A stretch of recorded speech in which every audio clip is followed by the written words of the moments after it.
Hey, hey, hey, if you're looking for a unicorn, today's your lucky day.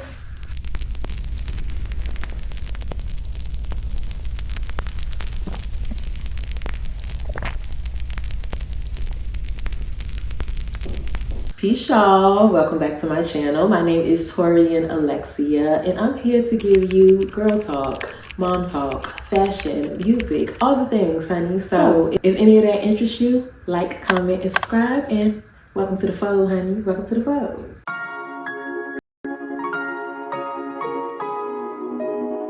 So today's video is long overdue. I've been wanting to do this topic honestly since I started my channel and even before I started my channel.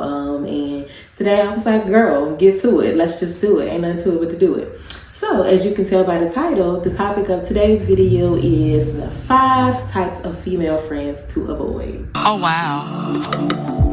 Oh, wow. Oh, wow. I know, baby. That's a deep one. But let's get into it. My journey with female friends has been very long, but it started very early. So I've been able to, in my 30s, assess a situation with the female and be able to decide, is this a friendship that I want to continue or can I leave it where it's at? Whereas in my teens, in my 20s, baby, I wanted to hold on to just any sign of friendship. I thought that having friends meant that I was a good person. Baby, I want to tell you, that is not true. Having friends does not make you a good person. It definitely is the quality of your friends that kind of validates the type of person you are. Definitely quality over quantity when it comes to friends, baby. So, number 1 type of friend to avoid is Miss Me Too. Everybody know Miss Me Too. That what Fab say? Everybody meet Mr. Me Too. Yes, everybody knows Miss Me Too, and she's exactly what she sounds like. Miss Me Too is the friend that everything that you say, everything that you do, everything that you've done, she always got to put her 2 cents in. And me too, I did that too. And it's nothing wrong with being a comrade. It's nothing wrong with doing the things that your friends have done because that's what brings y'all together. Clearly, y'all have some type of common interest. But Miss Me Too, it seems like more than just sharing with you that she's also engaged and been a part of something. It's like she kind of wants to dim your light by telling you, I did that too. Kind of like, okay, yeah, you did it, but I did too. You know, what makes you so special? I've had a long journey with the Miss Me Too's, but one thing that I will say, I've always been very ambitious, and my friends have usually been kind of like watchers. They kind of like, whether they say it or not, and whether they are more successful than me, because financially most of my friends are like more successful and more into their careers than me because I'm such an exhibitionist and I'm so ambitious just in different areas. And you know, they say jack of all trades, master of none. So it is what it is. But a lot of times Miss Me Too, she kind of lives vicariously through you because she is stuck to that comfort of security. You know, when you do something awesome and you do something great and you do something new to where you feel like it might be your next step up, she's like, oh, I already did that. And it's like, okay, that's awesome, but can I tell you how I did it? So yeah, Miss Me Too, stay away from her because she will try to dim your light every chance that she gets. She will make you feel like nothing that you do is ever as special as you think it is. And honey, let me be the one to tell you, you are her. You are the main character. You are the sugar honey, ice to the tea. But wait, let's get into the arms. Okay, arms. Friend type number 2 is the critic. The critic could be Miss Me Too as well, but I feel like she's super explanatory too. The critic always finds something wrong with what you're doing. The critic never has any support for anything you're doing. It's always, well, I feel like you could have tweaked it this way. Well, I feel like you could have done this. And usually the critic is not really doing as much as you're doing, but she's always there to let you know that what you're doing isn't good enough. Baby. Come on. Yes, that is the critic. The critic is going to let you know, like, okay, you did a thing and you shared it with me, but it could be better. You know, it's something about it that's a little off. You know, so the critic is always going to make you feel like, again, just like Miss Me Too, that whatever you did is not good enough. She's going to criticize. But one thing that I say to everybody: nobody's ever made a statue of a critic. Keep doing your thing, baby. The critic gonna keep talking because that's all the critic can do. That's what the critic is here for. The critic is here to talk about the person that's actually moving. The critic is here to try to hinder the person that's actually striving for something, because the critic doesn't want the ambitious friend to get further than them. Everybody wants you to win, but nobody wants you to win harder than them. That's a fact. Can't nobody make me think no other way. It's true. It might seem negative, but it's very, very logical and it's very fact-based. All right, friend number 3 is the monitor. The monitor is not a critic. The monitor is not Miss Me Too. You probably barely even talk to the monitor. But the monitor is the friend that watches your every move. The monitor may even be a friend of the past. The monitor is the person that watches you but never supports anything that you're doing. They watch your every move on social media. They're probably the first person to watch your stories. They're probably the first view that you get when you on live. If you're selling a product, they probably the first person to buy it. Not because they support you, but they want to see what you got going on. The monitor wants to see if the things that you're trying to do, if you're really doing them, you know? The monitor wants to be able to observe what you're doing and possibly pivot their moves based off of what you're doing, because the monitor could very easily become a person that attempts to steal your destiny. I know it's this big conversation on social media right now about destiny swapping, and it's so true. And I see it so much, and I feel like I've even seen it in my life, and I feel like I've seen it with people that I don't even know, but because of some of the things that I've suppressed within myself, somebody had to do it, you know, because of some of the fears that I've had within myself. God has given certain visions, God has given certain gifts, God has given certain opportunities to other people who didn't have that same doubt or same fear as I had. So the monitor will swap destinies with you because they have access to everything that you're doing. You know, they're gonna watch you. I had a friend from elementary school, and it was always an interesting relationship, but throughout our adulthood, we, you know, went our separate ways. And I'll kind of talk more about like specifically like my relationship with friendships maybe in another video. But this friend, she never really had anything positive to say to me, but she always watched me. Even I'll give you just 3 scenarios. I remember one time we were in high school, and I think we had graduated. We went to Kings Dominion, and on our way back, so there was an extra guy with us. And you know how girls get when guys are around. And he was fine, baby, and none of us knew him. So everybody kind of like, you know, had their little eye on him. He was our guy friend's cousin. So everybody kind of had a little eye to him. But we got into a debate, like coming back from Kings Dominion, and she told me she would put me out on the highway. She was like, if you don't shut up, I'll put you out. And it embarrassed me. Of course, that's what it was supposed to do. It was supposed to embarrass me because I'm riding with you. If you put me out, how am I gonna get home? But me, bucked up, I'm like, well, put me out. Put me out. I'll get somebody to pick me up. But I was super embarrassed.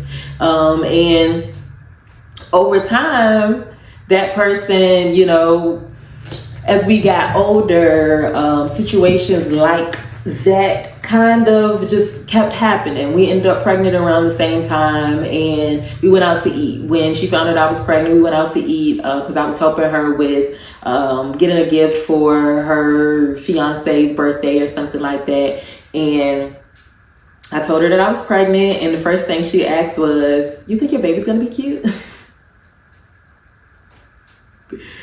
And it threw me off, but like, I didn't even know what to say. I was like, yeah, do you think your baby's gonna be cute? Like, but in that moment, I didn't realize, like, just like that spirit, that spirit of just nastiness, you know?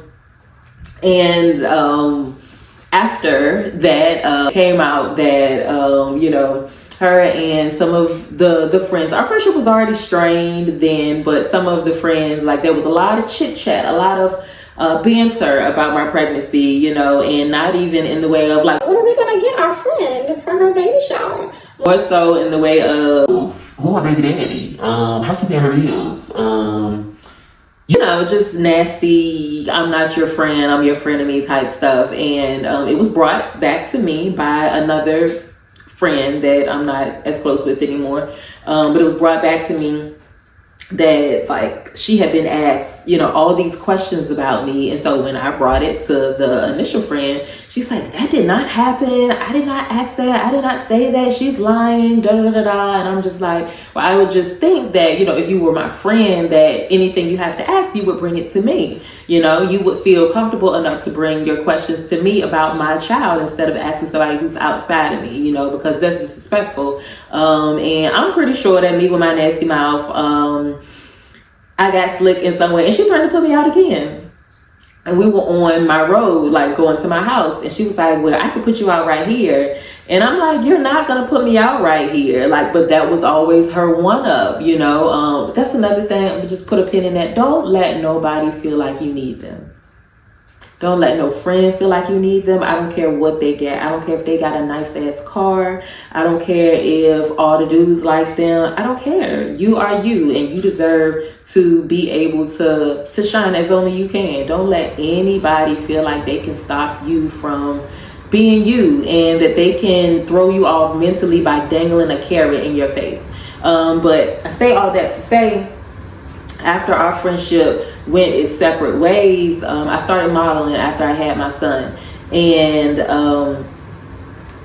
this friendship was never a person who, as you can tell, you know, had much positive to say about me. It was always like trying to find the negative. And I started modeling, and she would be the first person under all my pictures. Tori, you are so beautiful. And when I say it took me aback, because I'm like, huh? Who? You? Okay. Because yeah, she was ideally the picture perfect girl. You know, she was super light skinned, super curvy. She had straight, you know, fine hair. So of course, between the both of us, she was the person that the guys wanted. You know, whereas me, dark skin, always had natural hair, always been a curly girly. I really hope that's not too loud.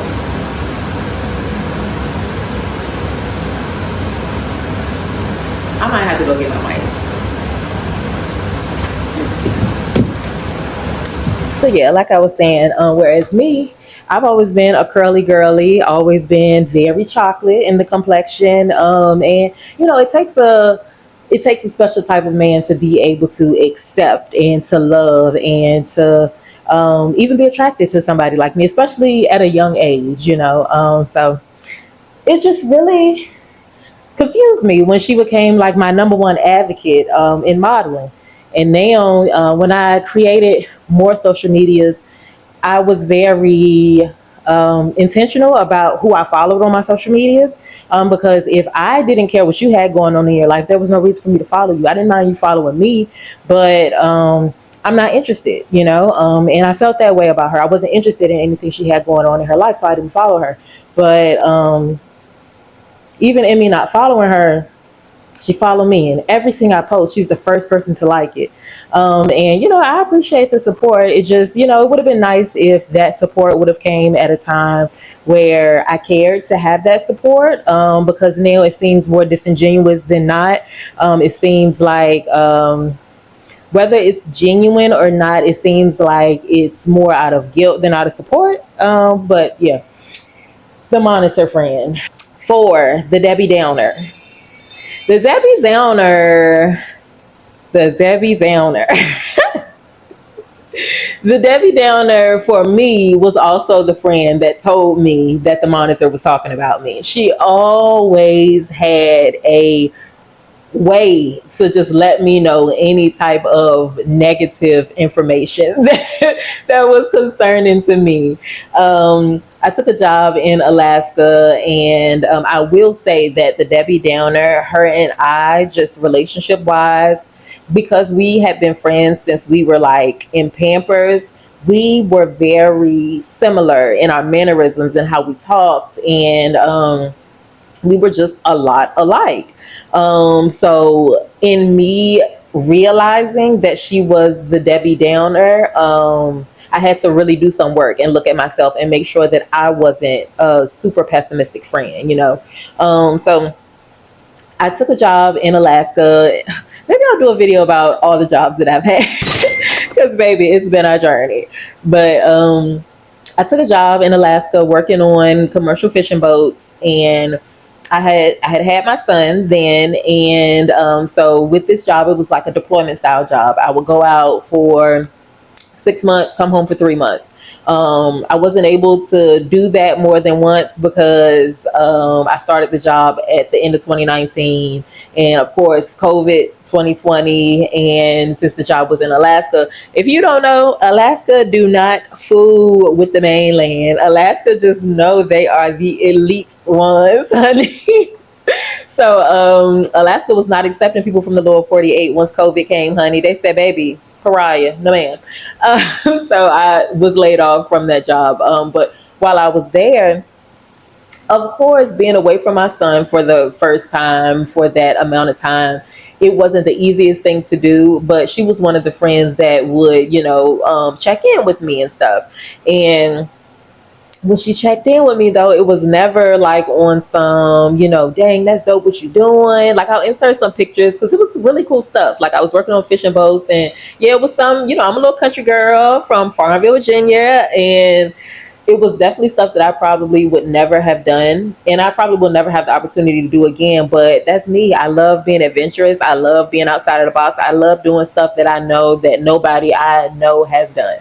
And so that's where I was. But every time she called me, she would call me to check on me, but then she would try to like skew what I was saying, to be negative. Like, she'll be like, how is it? How you doing? I'm like, I'm good, figuring it out, making it work. And she's like, I don't believe you. You just sound sad. You just look sad in your pictures. And when I say I was having the time of my life, like, of course I missed my son. Like, that was the biggest thing, was missing my son, because I had my son for a very specific reason, and my son has been everything that I could have imagined him to be. He is, at this moment, he's the person who taught me that I was worthy of love, so being away from him for that amount of time, no, it wasn't an easy task. But to read through my smile and be like, you just look so sad. I had to realize that this person was fishing for negativity. This person wanted me to be able to say something negative. And I had to kind of replay that to the rest of our relationship. And yeah, it was always something negative. It was always a conversation about somebody. Anytime somebody had something, negative going on in their life, I could expect a phone call from her, and she was going to give me the run to the down, baby. And that's cool while it's cool. But that's also the reason that a reason that I kind of parted ways from my initial friend group, because I was tired of talking about people. And if you don't know, if you from this, well, baby, everybody talk about folks now. But one thing country people love to do is talk about folks. And I'm from a very small town, so everybody knows everybody's business. But baby, I don't really care. Like, I've never been the type of person to really care about somebody's business, and definitely to care about somebody's downfall. I always want, the best for people, whether I know you, whether I like you, baby. I don't want nothing bad for you, because I don't want you to wish nothing bad on me. So stay away from the Debbie Downer. The Debbie Downer is going to make you question your happiness. The Debbie Downer is going to make you question your success. And the Debbie Downer is going to always find a way to turn your positivity into a facade, and it's like, why can't I just be happy, So Number 4, the Debbie Downer. Last but not least is the one-upper. We've all had a one-upper friend.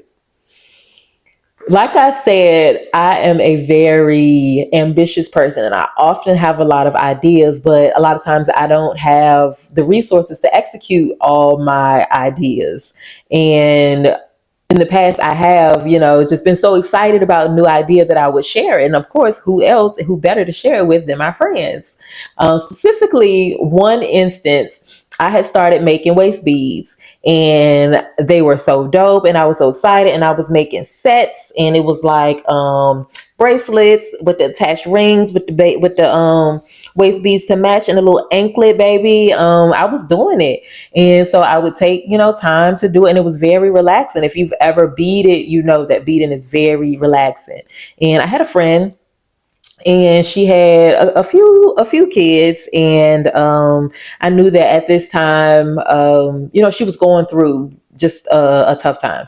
So I invited her over. My son, I was homeschooling him at that time and I was fully in my entrepreneurial bag. So I wasn't working outside the house and my son wasn't going to school outside the house. So we was in the house. But she comes over and I'm like, let me show you how to make waist beads. And so we sit over there and she's like, dang, Tori, this is so relaxing. I'm like, I know, girl. I was like, I can't wait until I can get my setup, until I can really be able to sell them like I want to. And she like, ooh, I'm gonna see if my husband could give me a set. And I'm like, that's what's up. And, I've never been a hater of just nothing nobody had, even down to love, even down to a man, because I know that at the right time, the right person for me is coming into my life. The next time she came over, she brought like this suitcase full of just different compartments of beads. And her husband had bought her like this thousands of pieces bead set. And she was like, look what he got me. And, I'm about to start selling waist beads and da da da da. And I was just like, okay, that's cool. I love that for you. That's awesome, because even still, just in the weirdness of it, because like you working a job, you got 3 kids, like why do you have to do what I'm doing? She decided that she needed to one up me. She decided that she needed to stand in the gap, whereas maybe me as a friend, I probably, if I was in that position, I would have been like, Tori, I got you this bead set. I know you couldn't get this, but I got it for you. But never expecting nobody to do nothing like that for me. But like, that's probably what I would have done. But instead of, appreciating the teacher and showing them that you appreciate them, it's like, let me take the skill that you've given me and, kind of one up you, kind of try to upstage you on it, and it's life. But yeah, the one upper is a type of person that you don't really want to keep in your life because that type of person will continue to feed off of what you give. And they will never give you credit for it, but they will continue to feed off of what you give. And they will use what they have to beat you to your finish line, which could also be another way to destiny swap. So that's 5. Miss Me Too, the critic, the monitor, the Debbie Downer, and the one upper. I got 2 bonus types of friends that you should avoid, and I'm gonna save them for a little bonus video. Peace, one love.